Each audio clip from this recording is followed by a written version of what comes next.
সবাইকে স্বাগত চিলের শুরুতে।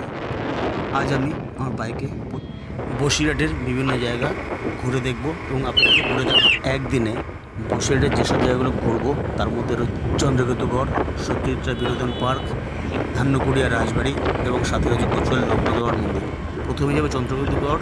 আমার বাড়ি থেকে চন্দ্রকেতুগড়ের দূরত্ব 35 কিলোমিটার। সামনে একটু চা পানের বিরতি না। চন্দ্রকেতুগড় যাওয়ার পথে রাস্তার পাশে দাঁড়িয়ে পড়লাম পেটি নেওয়ার জন্য। দোকান পেটুক মশাই রেস্টুরেন্ট, গোলাবাড়িতে। জায়গাটা খুব সুন্দর। একটু কফি খাবো, তারপর আবার গাড়ি নিয়ে বেরোবো। টাকির উপরে দা পেটুক মশাই রেস্টুরেন্ট, কফি ভাড়ে। জায়গাটা দেখুন একবার। তো যারা এদিক দিয়ে টাকি যাবেন বাইপাস ধরে, মানে বারাসাত দিক দিয়ে, তারপর এই দোকানে এসে কফি খেয়ে যাবেন। আমি খাবো। যা এই দোকানে কী পয়সার লিস্ট একটা দিয়ে দিই, তাহলে বুঝতে পারবেন। দামও খুব একটা বেশি নয়।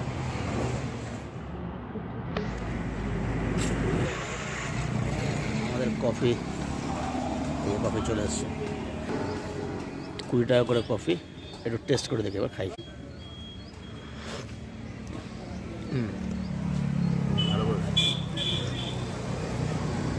খুব সুন্দর।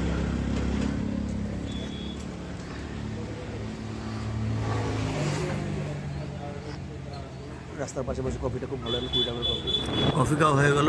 আবার বেরিয়ে পড়লাম চন্দ্রকেতুগড়ের উদ্দেশ্যে। এই বোটটা দেখছেন, ডান দিক দিয়ে চলে গেছে দিকে। আমি যাবো সোজা চন্দ্রকেতুগড়ের দিকে। আপনারা যারা বাসে আসবেন, বসিরহাটগামী বাসে বেড়াচাপা নামবেন। আর যারা ট্রেনে আসবেন, ভাসনাথগামী ট্রেনে হাওড়া রোড নামবেন। সেখান থেকে অটো করে চলে আসবেন এই চন্দ্রকেতুগড়। আপনারা আমার এই বসিরহাট ভ্রমণের ভিডিওগুলো পরপর আসবে, সেগুলো সবগুলো দেখবেন। যারা আমার চ্যানেলে নতুন আছেন তারা আমার চ্যানেলকে সাবস্ক্রাইব করবেন। পাশে থেকে বেল আইকনটিকে প্রেস করবেন। যখন আমি কোনো ভিডিও আপলোড করবো নোটিফিকেশন পৌঁছে যাবে। আর আমার এই ভিডিওগুলো কেমন লাগছে অবশ্যই কমেন্ট করে জানাবেন। আপনাদের কমেন্ট পেলে খুব ভালো লাগবে। যেমন রাস্তার দুদিক দিকে এরকম ফাঁকা রাস্তায় গাড়ি চালাচ্ছি, বেশ ভালোই লাগছে। চাষ হচ্ছে চারিদিকে, খেতে চাষ হচ্ছে। আর রাস্তাটা খুব ভালো বাইক চালানোর পক্ষে। যারা গাড়ি নিয়ে আসবেন, এর সাথে বাইক নিয়ে আসবেন। ভারতীয় ইতিহাস সম্বন্ধে যাদের আগ্রহ রয়েছে তারাই এখানে ছুটে আসে। চলে আসলাম চন্দ্রকেতুগড়। আমি এখন দাঁড়িয়েছি চন্দ্রকেতুগড়ের গেটের সামনে। এবার ভিতরে যাব, চলুন আপনারা আমার সাথে। ওয়েলকাম। চলে আসলাম একটা নতুন ব্লগ নিয়ে। আজকের ডেস্টিনেশন হচ্ছে বেড়াচাপাতে বড় মিহিরের ঢিপি নামে পরিচিত। সেই জায়গাটা ঘুরে দেখাবো আপনাদেরকে।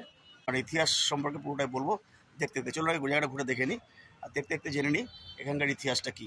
এখন দাঁড়িয়েছি পৌরাণিক স্তূপ বড় মিহিরের ঢিপি, যা খনামিহিরের ঢিপি নামে পরিচিত। একজন বিশাল দুর্গ বেষ্টিত শহর, চন্দ্রকেতুগড়ের অংশ। আর সেই জায়গাটাই আপনাদেরকে তুলে ধরছি। তো ভিতরটা ঘুরে দেখে নিই।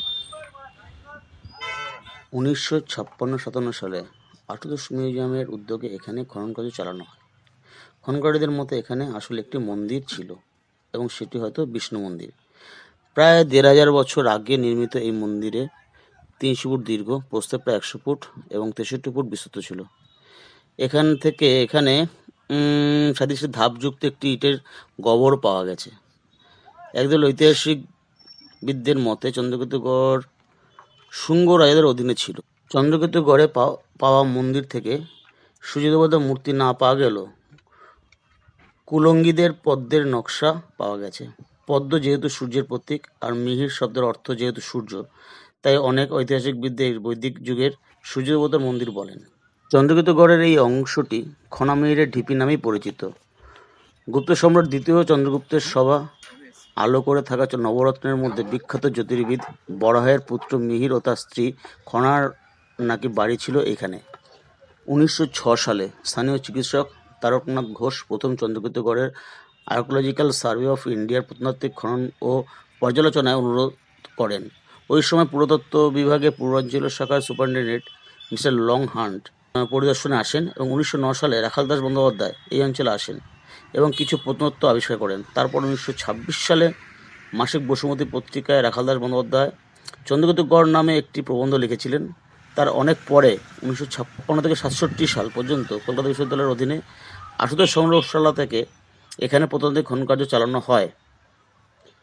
তার ফলে চতুর্থ ও দ্বাদশ শতকের মধ্যবর্তী সময়কালে নানান প্রত্নতাত্ত্বিক নিদর্শন এখানে পাওয়া যায়। 2000 সালে খনন কার্যের ফলে এখানে মৌর্য গুপ্ত যুগের মধ্যবর্তী 30 ফুট উচ্চতার আয়তক্ষেত্র একটি দুর্গের সন্ধান পাওয়া গিয়েছে। তাছাড়া এই দলটি একটি মন্দিরের ধ্বংসাবশেষ খুঁজে পেয়েছে। এখন এই জায়গায় সিনেমেটিক শট দেখে নিই।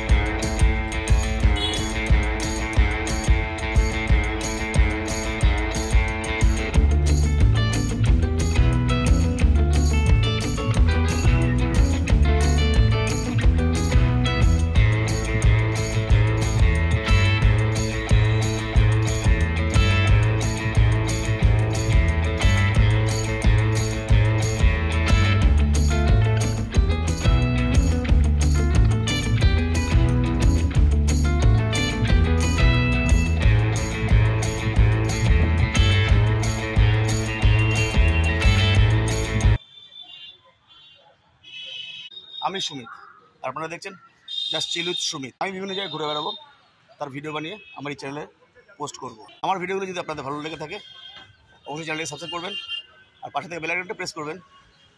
পরবর্তী যখন নতুন ভিডিও আপলোড করবো সাথে সাথে নোটিফিকেশন আপনাদের মোবাইলে পৌঁছে যাবে।